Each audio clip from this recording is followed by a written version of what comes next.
All right. Well, and speaking of political failures, let's get to our current incredible president and his great leadership. So he's at a press conference with Gavin Newsom, supposedly responding to the storm. He did cancel a trip to Italy to be on the ground to make sure that he can marshal the federal resources. Not that it really has the capability to, with his brain to do much of anything. But anyway, he is here in the States for what it's worth. So take a listen to him at this press conference, again, supposedly laser focused on these devastating fires where 5 people have lost their lives, 20,000 football fields burned, and it'll be a little bit difficult to hear, but after the clip plays, I'll fill you in if you weren't able to catch the way he changes the subject here. Take a listen. We got this notification yesterday that our home is probably burning down. Today, it appears that maybe still standing, I'm not sure. But the good news is, I'm a great-grandfather as of today. I was granddaughter. And baby girl, baby boy. So I remember this day for a lot of long reasons. Thank you, Chris. That's great. So if you weren't able to hear, he changes the subject suddenly. He's like, but the good news is I'm a great-grandpa. And then in classic Biden fashion, doesn't seem to know whether the baby is a girl or a boy. Still it's unclear. A boy, by the way. Oh, it's a boy? It is a boy, yeah. What did he say for? You said girl, and then he changed to anyway, whatever. He, is in such an addled state. And then combined with like the narcissism of making this moment about you and forcing everyone in the room to be like, congratulations, way to go. Like, people are dying in an iconic American cities getting burnt to the ground, but happy for your personal, joy in this moment. It's just too perfect. Yeah. Hey, dude, it's not about you. Yeah, it's nice. Congratulations on being the very first president ever to be a great-grandfather. Not a milestone I would personally want. Oh, is that right? Yeah, he's literally the only president in American history to be at the age where you could have great-grandchildren. That's especially crazy because if you think about some of the founders and others who were probably, their 60s or 70s, and when people were getting married and having children and they're like 16 and 17 years old, you would have thought that someone would have been old enough, even in the 1800s or so. So, congratulations, Joseph Robinette Biden, for passing. Making history. He is making history in a lot of ways. I mean, it's funny, but it's not funny. Just because, like I said, I mean, this is going, I think I said this on election night, and before too, I was like, he will go down as one of the most selfish, narcissistic individuals in the history of the American presidency. And I like to judge him by the things that he set out to do. Joe Biden never set out to be FDR, well, maybe in his head he thought so, but in reality it was what? I need to stop Donald Trump. And instead he ushered in Donald Trump's popular vote electoral mandate. And if you look at him, his narcissism still somehow is able to fight through the Alzheimer's or dementia or whatever and rear its ugly head. This sit down with Biden is one of the most extraordinary things I've ever seen from an American president. Let's put this up there on the screen. Because the very first line that they quote is they ask him, do you have the vigor to complete 4 more years in office? And he says, so far so good, but who knows what I'm going to be when I'm 86 years old? Well, that might have been an interesting question and proposition to undertake when you were running for president as of 1 year ago and lying to the American people about your capacity. You guys did a good job of covering that Wall Street Journal expose. I mean, but do you remember, prior to Biden dropping out, the Journal wrote a much more tepid piece, just being like, hey, the president's old and people are worried about it. Oh, yeah. And they were savaged, ruthlessly by the American press. Yep. If anything, they massively understated it. So I don't know. Reading this, it fills me with like fury and rage. Look, I'm happy Biden is not going to be president anymore and that they lost and all of that, but it doesn't matter because he was our leader on the global stage. And if you just think about, the damage that his presidency has wrought, both to the reputation of the United States, but also just domestically in the strife that it invited, we effectively had a vacuum of leadership for over 4 years. I just think it's criminal, honestly, what he did. And not just him. Yeah. Like, all the people who work for him. him. Yeah, absolutely. And the journalists who didn't, who either were so dumb that they bought the cheap fakes line, right, or were actively complicit in a cover-up. And I think that there was certainly some of both in the press corps. I mean, it truly is astonishing. And this is something I've been thinking a lot about. I don't know if you saw like Matt Iglesias, his end of the year Did you I catch didn't, it? I Okay, didn't. all right. I didn't know Yeah. if you caught this, but Semaphore did like they talked to journalists about Right. what did I get wrong this Oh, year. oh, I did see this. The And- text or whatever. Yeah, he's like, well, I genuinely believed the Biden administration. Like, maybe that's even more embarrassing than being part of a cover-up, but I just was that naive that I thought, I'm paraphrasing, these aren't his exact words, that I genuinely thought, like, oh, he seems fine, and he's going to prove the haters wrong at the debate and blah, blah, blah. And here you have Matt Iglesias, who I think he went to Harvard, is like, I'm sure has a very high IQ. He's probably somebody who's been told his whole life how like super smart he is and whatever. And he could not see what some 80% of the American public saw. And this is fundamentally why I'm a populist, because like, and that's not just him. This is so many members of this elite media class who were Ivy League educated and have all these sources in Washington and, think of themselves and have been told their whole lives how smart they are. And something that was so obvious and so basic, if you just were watching the clips that were coming out of Joe Biden really starting in that 2019 primary when you and I were like, hey, this guy has lost like 8 steps already. Imagine what this is going to look like 4 years later. But they were willing or able or, they were willing to engage in a cover-up, worst case scenario, or they were so easily manipulated and able to trick themselves and talk themselves into thinking, no, he's fine, there's no problem here. It really is an astonishing, scandalous event. And in the sit-down interview, so there's a number of things that are interesting. So Saagar mentioned the one where he's like, yeah, I was basically willing to roll the dice on whether or not I would be cogent enough to function for another 4 years or even alive for another 4 years. I was willing to roll the dice on that, which is crazy admission in and of itself. Then he gets asked, could you have won? Could you have beaten Donald Trump? And he says, it's presumptuous to say that, but I think yes. Really? Really? Because one of the things that we have learned post-election is that his own polling showed him losing 400 electoral college votes to Donald Trump. And he still thinks, and I think he genuinely believes this. Oh, I he don't absolutely, think that this is a lie. absolutely He believes it. still thinks that he could have won. Then when he's asked about if he would have had the vigor to serve another 4 years in office, he said, I don't know. And then he talked a little bit about his decision to run again. And he was saying that, after Beau died, he wasn't really planning on running. And then he talked to Barack and he kind of decided that he better. And he says, when Trump was running again for re-election, I really thought I had the best chance of beating him. But I also wasn't looking to be president when I was 85 years old, 86 years old. And so I did talk about passing the baton to the next generation of Democratic leaders, a phrase many in his party took to mean he was not likely to seek a second term.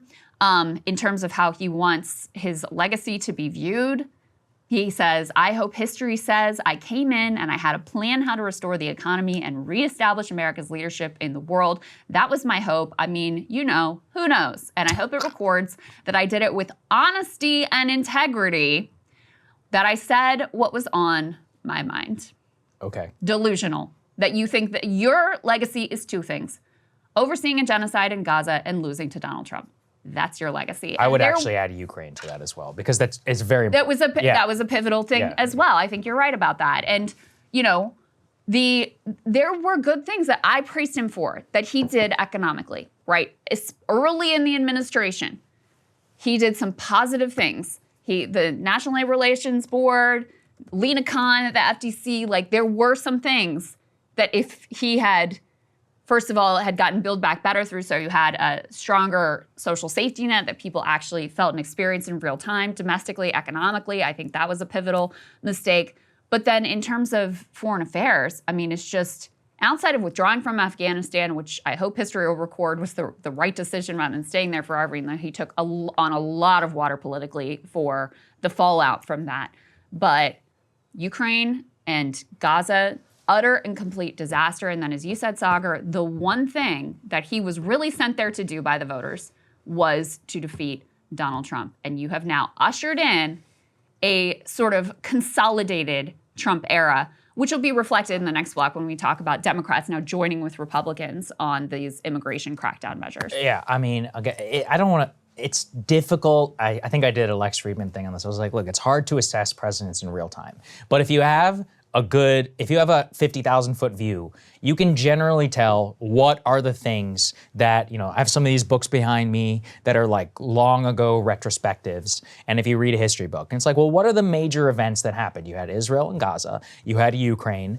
Yes, Afghanistan will be a footnote where we'll be like, yeah, it was decent. In the long run, everyone can kind of admit that that was a good enough Needed thing. to happen. It needed to happen. Long overdue. We'll all have criticisms of how it was done, etc. Glad that happened, but they will talk about the American people's radicalization, about the role of government. They will talk about inflation, and they will talk about the legacy of Donald Trump. I mean, people do not, if you think about Grover Cleveland, one of the only things people note about Grover Cleveland is that he was elected to non-consecutive terms. Every kid probably learns that in grade school when they look at the placemat or whatever, and they're like, oh, what happened there? Biden will be the guy in between Trump. That's it. I mean, that's all anybody will really remember 100 years or so from now about him, and that he's one of the oldest men to ever occupy the Oval Office, and how much, honestly, of a tragedy it is. If anything, the historian writing The Age will just be like, how did the media, even go along with this grotesque farce for 3 years? They'll be like, it was so obvious, as they will write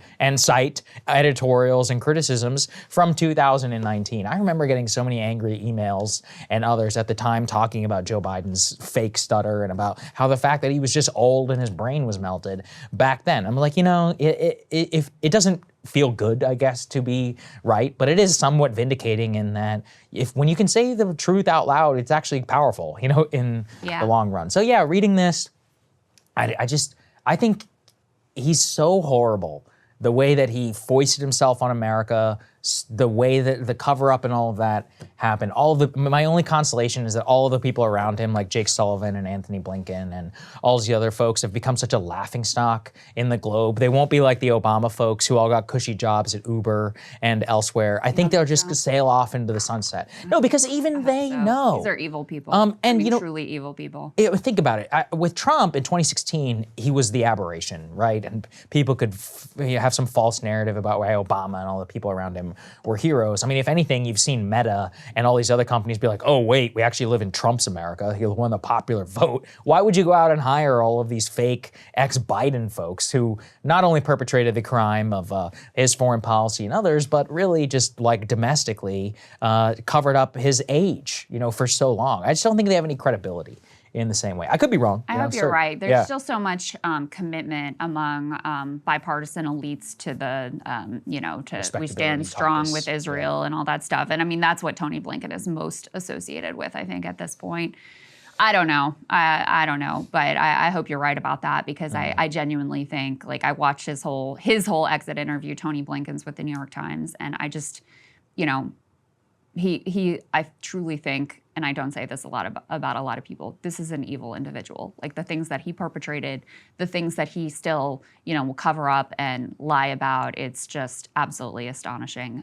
But to get back here to Biden, let's go ahead and put B3 up on the screen, this New York Times tear sheet that just had some of the details about how little he talked to the press. Their headline is, this is based on the USA Today interview, but Biden acknowledges he might not have been able to serve 4 more years, which is crazy. But anyway, they write in this, the interview with USA Today just demonstrated how the White House tried to shield him from encounters that might throw him off.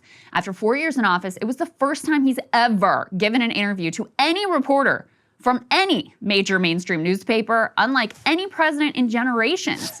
He has never given one while in office to reporters from newspapers like the Wall Street Journal, the Washington Post, the LA Times, the Financial Times, or the New York Times. Overall, Mr. Biden has given fewer interviews of any kind and conducted fewer news conferences than any president in decades. So in the modern era, fewer news conferences, fewer interviews of any kind. He is at the bottom of the list for all presidents in the modern era.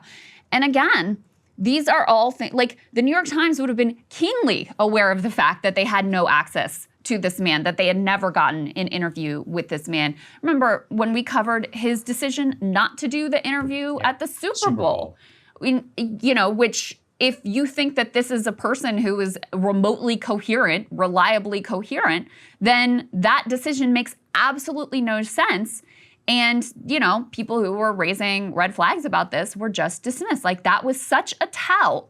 The fact that he would not get in front of the press, would not do a single interview with a single major mainstream newspaper. And you thought this guy was fine. Like, it really is astonishing. It really is astonishing. Yeah, I still don't know how took that much of a genius to point out and be like, hey, it's pretty weird not to do these interviews. It's pretty weird how, you know, you have all these incidents. What was it? Whenever you like went wandering off into the, wandering off the parachute guy. I mean, there was so, when he tripped and fell. That was a cheap fake, Saagar. Yeah, that's right. It was a cheap fake. It just never ends. With them. So look, I hope that their credibility is erased. America certainly seems to think so. Biden is a joke and will be remembered as such. But, you know, in terms of the media scandal and all that, I think that's probably the real story. And I honestly don't know how they're going to recover from it, because there are so many people who just think that they'll never believe any of this stuff again. Again, I could be totally wrong, but, you know, seeing the way that Mark Zuckerberg and all these other people like Legacy Media and others, even the people they relied on to pressure are like, no, the emperor has no clothes now at this point. So I think their power is significantly diminished, although with Trump, because he himself also loves Legacy Media in his own way, he certainly could empower them again. I think their power is diminished because there has been a liberal reckoning with their failures as well. That's true. Because that's what was causing them to remain with the level of power that they had, is that they had so much control in the Democratic Party. And I think that has been significantly undercut. You know, if anything, I think historians will record an even more scathing indictment of Joe Biden than even like people like you and I have in our assessment, because partly, I mean, we'll see what trajectory the country goes on. But it's very possible that we look back at the Biden era and really see it as this, like, you know, pathetic gasp of a dying empire, that you would put this old, feeble man in charge, and that he would think that he was up to the job of running for re-election again, and that the entire press corps would either delude themselves or actively participate in a cover-up. And, you know, the decisions with regard to Ukraine and then the decisions with regard to, you know, being complicit in this Gaza genocide, it really has ended. I mean, that was the ending of the international rules-based era, the order that was set up post-World War II to govern international relations and create some sort of stability and some sort of framework outside of if I can, I will, and might makes right. Done, gone, over. And it's Joe Biden, who supposedly's primary political commitment was to like restoring that order and rebuilding that order and giving that order more strength. Instead, he put the final nail in the coffin. So, you know, history will be able to look back and record what the fallout is from the end of ultimately that order. Yeah, that's right. Hey, if you like that video, hit the like button or leave a comment below. It really helps get the show to more people. And if you'd like to get the full show ad-free and in your inbox every morning, you can sign up at breakingpoints.com. That's right. Get the full show, help support the future of independent media at breakingpoints.com.